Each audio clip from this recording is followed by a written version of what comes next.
My mother kept her grocery list in the same place every week. A small notepad, spiral bound, sitting on the counter next to the telephone. And every Monday evening, she would sit down at the kitchen table after the dishes were done and the kids were settled, and she would write out exactly what the family needed for the week ahead. Not what they wanted, what they needed. She understood the difference completely.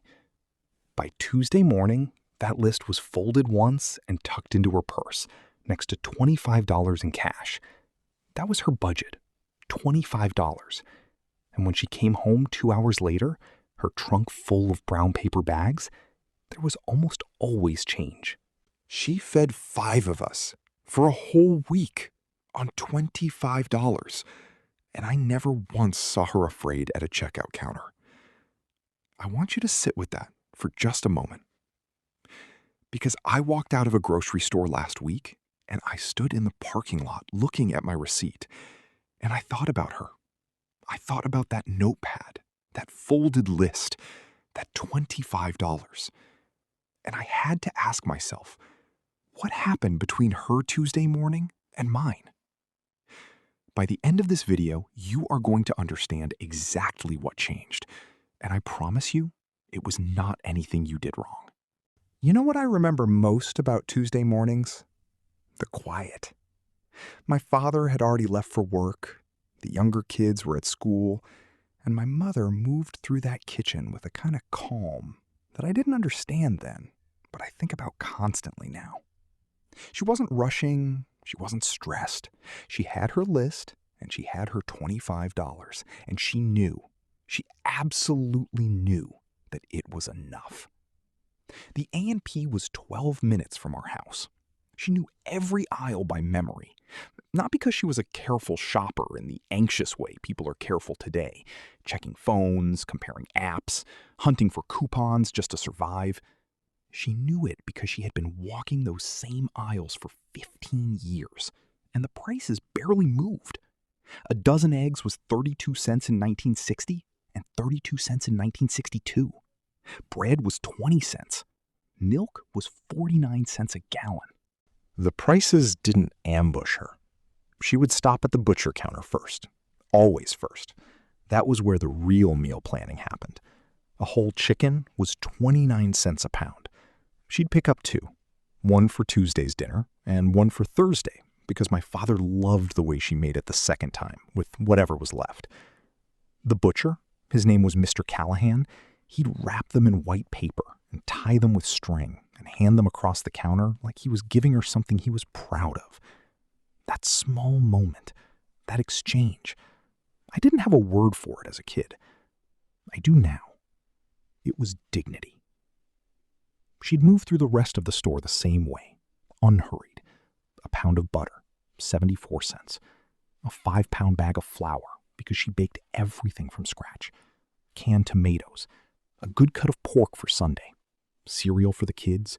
Coffee for my father. He needed 2 cups before he could speak to anyone, and she respected that completely. She never grabbed things and put them back. She never stood frozen in an aisle doing math in her head. She never had that look that I see on people's faces in grocery stores today. That quiet, desperate calculation behind the eyes. She just shopped. And when she got to the register and the girl rang everything through, the total would come to somewhere around $23, $24.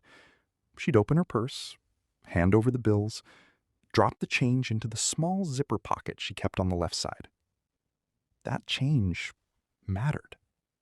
Not because they were struggling, but because it confirmed something. It confirmed that the life they were building, the dinners, the school lunches, the Sunday roast, the birthday cake she made from scratch, all of it was within reach, comfortably within reach, on a single factory worker's income, without a second job, without credit card debt, without lying awake at 3 in the morning wondering how the numbers would work out. She fed her family, and she had change left over. And she felt, I want to find exactly the right word here, she felt settled. Like the ground beneath her was solid. Like next Tuesday would look just like this Tuesday. Like the life they had built was not going anywhere.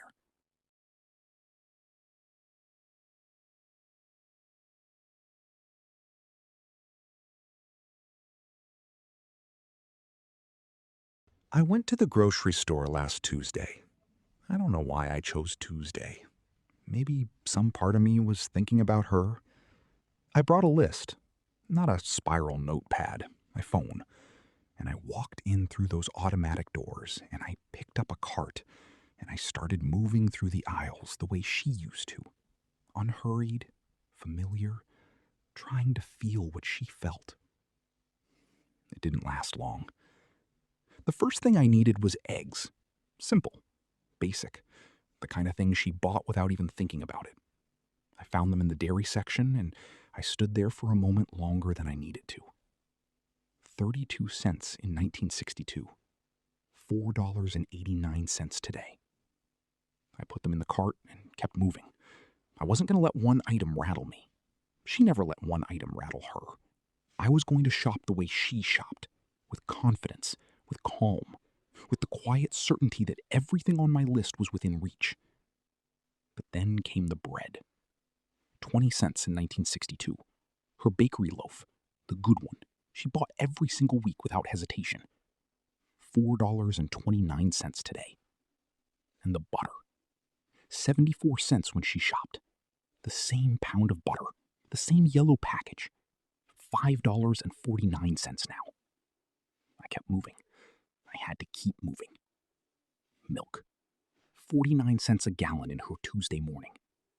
$3.89 today. A whole chicken. She paid 29 cents. I want you to hear that again. 29 cents. Item by item, I worked through my list. And item by item, something happened that I did not expect. It wasn't anger. It wasn't even shock. It was something quieter and harder than both of those things. It was the slow realization that I was doing math. The same math I swore I'd never do. The anxious, running calculation behind the eyes. The thing I watched other people do as a kid and never understood. Add this. Can I afford that? Put this back. Is the store brand close enough? She never did that math. Not once in 30 years.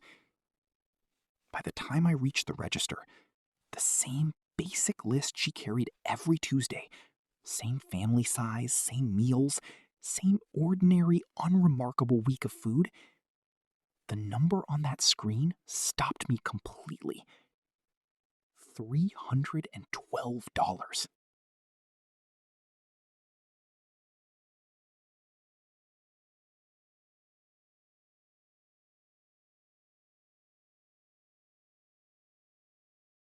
I want you to pause here for just a moment. $312 for the same groceries, for the same family, for the same 1 week. Her $25, my $312. That is not inflation. I need you to understand that clearly. Inflation would mean wages kept pace.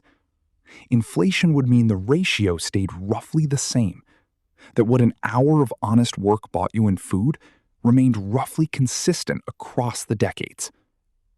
That is not what happened. In 1962, my father earned about $90 a week at the plant. That $25 grocery run was less than 3 hours of his labor, less than 3 hours to feed his entire family for a full week. You want to know what $312 represents today? For a man earning the median American wage, it is nearly an entire day's work, sometimes more. The food didn't just get expensive. The relationship between your work and your table, between the hours you give and the meals you bring home, that relationship was quietly, fundamentally, and permanently restructured. And nobody called a meeting about it. Nobody sent a letter.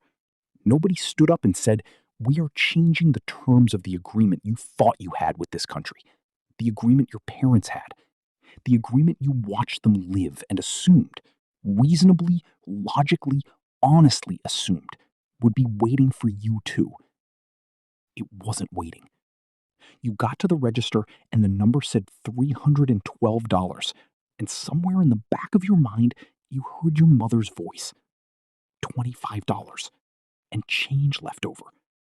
And you stood there in that checkout line, just like I stood there, doing the math that she never once had to do, trying to find the ground, trying to find the solid ground that used to just be there. But here's the thing I keep coming back to. And I need you to really hear this part, because this is the part nobody ever says out loud. It was never really about the groceries. Not for my mother, not for your mother, not for any of the women who walked those Tuesday morning aisles with their folded lists and their careful purses, and their absolute unshakable confidence that what they had was enough. It was about something underneath the groceries, something that the price of eggs and bread and a whole chicken was just the surface expression of. It was about certainty. The kind of certainty that lets a person sleep at night. The kind that lets a father leave for work in the morning without a stone in his stomach. The kind that lets a mother feed her children. Not just feed them, but feed them well. Feed them proudly. Feed them without apology or anxiety or the constant low hum of financial fear that so many families carry today, like a second mortgage they never signed for. My mother didn't just buy groceries on those Tuesday mornings. She bought proof. Proof that the life they had built was real. That the sacrifices my father made, the early mornings, the long shifts, the years of showing up, that all of it was converting into something solid and good and lasting. That $25 and the change she put back in her purse, that wasn't just money. That was confirmation. Week after week after week. Confirmation that they were going to be all right. When did we lose that confirmation? Not the money, the confirmation. Because I want to ask you something directly, and I want you to answer it honestly. Not to me, just to yourself, quietly, right now. When was the last time you left a grocery store and felt settled?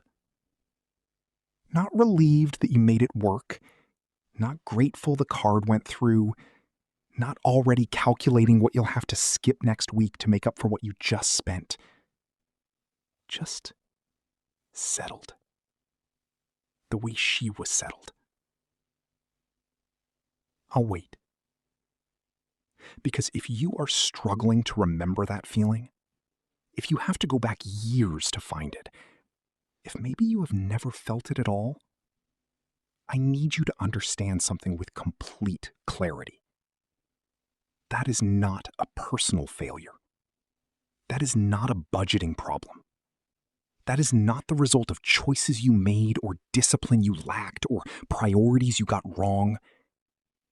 What you are feeling, that low constant pressure, that inability to ever fully exhale when it comes to money, that sense that no matter how hard you work, the ground never quite feels solid, that feeling has a cause, a specific, traceable, documented cause.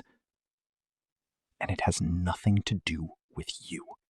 Your father's generation didn't feel settled because they were smarter with money.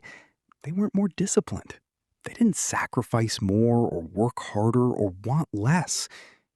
They felt settled because the system they were living inside was structured, deliberately, specifically structured, to allow an ordinary working man to build an ordinary, decent life without extraordinary effort. One income, one job, one Tuesday morning with $25. And it was enough. It was genuinely, completely, honestly enough. Somewhere between that morning and this one, the structure changed. The ratio changed. The unspoken agreement that honest work would produce a decent life That agreement was quietly rewritten, not by any one person, not by any one decision, not overnight, but rewritten nonetheless. And what replaced it, what we all inherited without being asked, was not certainty. It was calculation. The endless, exhausting, never quite finished calculation of whether this month will work out, whether the car will hold together, whether the number at the register will clear, whether the life you are working this hard for is actually getting closer, or whether you are, despite everything, despite all of it, falling behind. That calculation has a cost that never shows up on any receipt. It costs you sleep. It costs you presence. It costs you the particular kind of peace that my mother carried into that grocery store every Tuesday morning like it was the most natural thing in the world. Because for her generation, it was.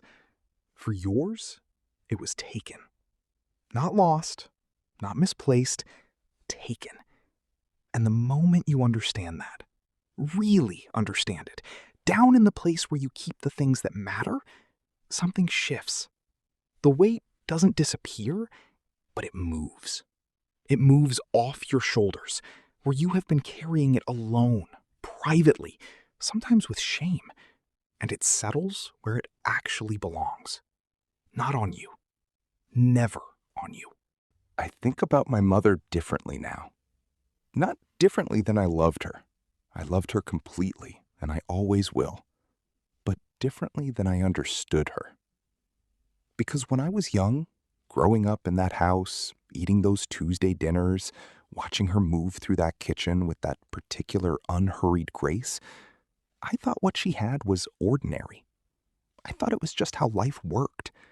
You got a job, you brought home a check, you went to the store on Tuesday with your list and your $25, and you fed your family, and you had change left over.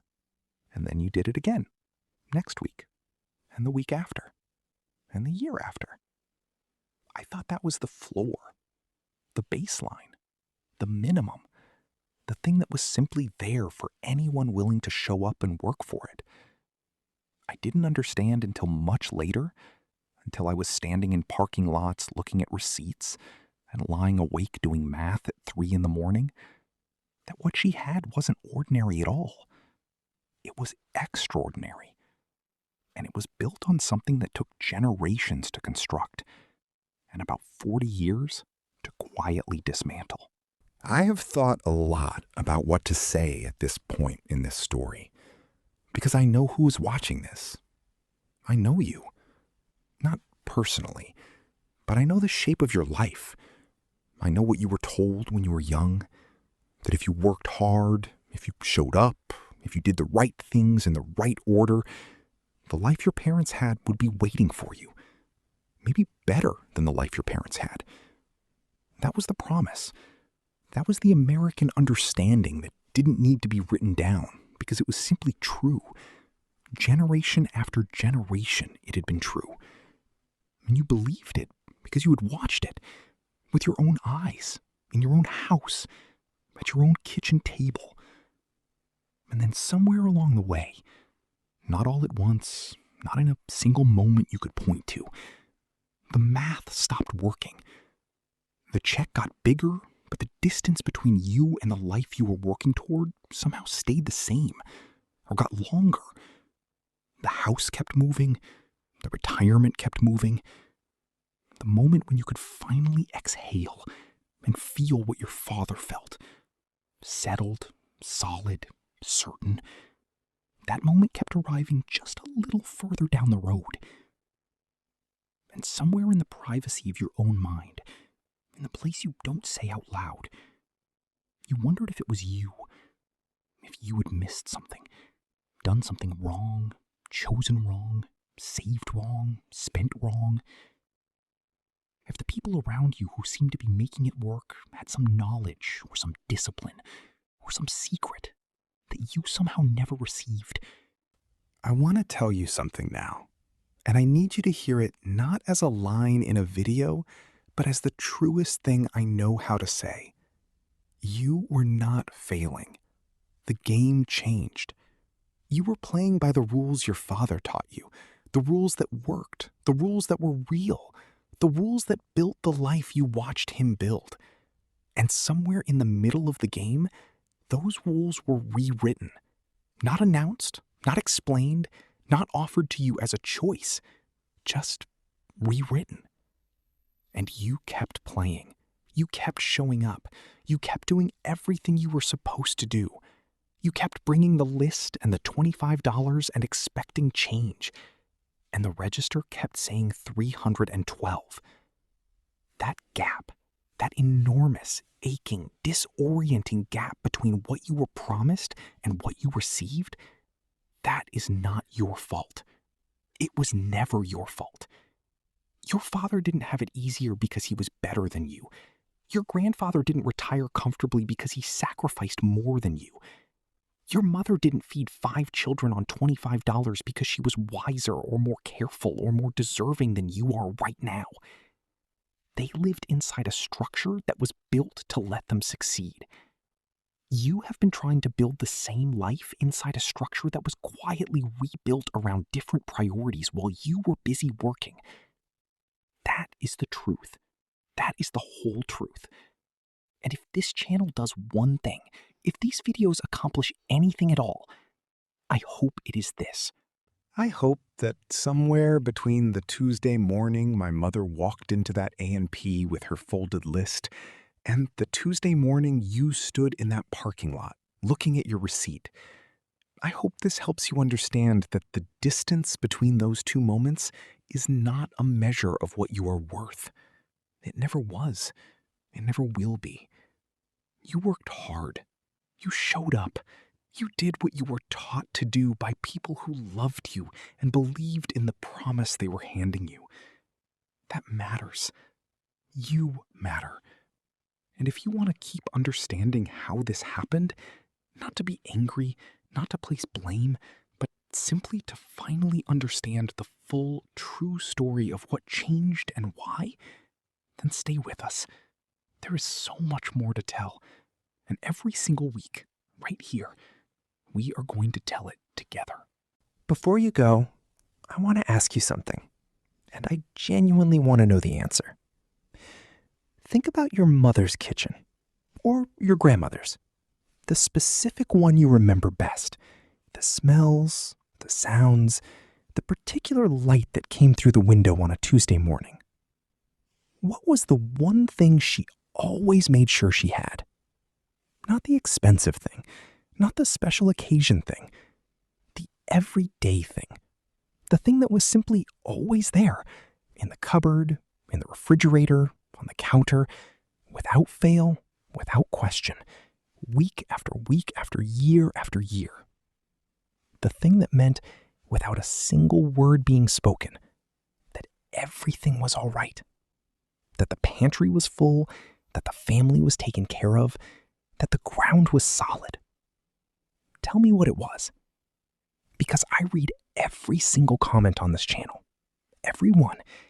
And I have learned more about what this generation carried and what was taken from them, from your comments, than from any book or document or piece of research I have ever found. Your story matters here. And if this video said something that someone in your life needs to hear right now, a brother, a friend, a son who is too hard on himself for not being further along, please share it with them today. Not because this channel needs the views, because they need the words.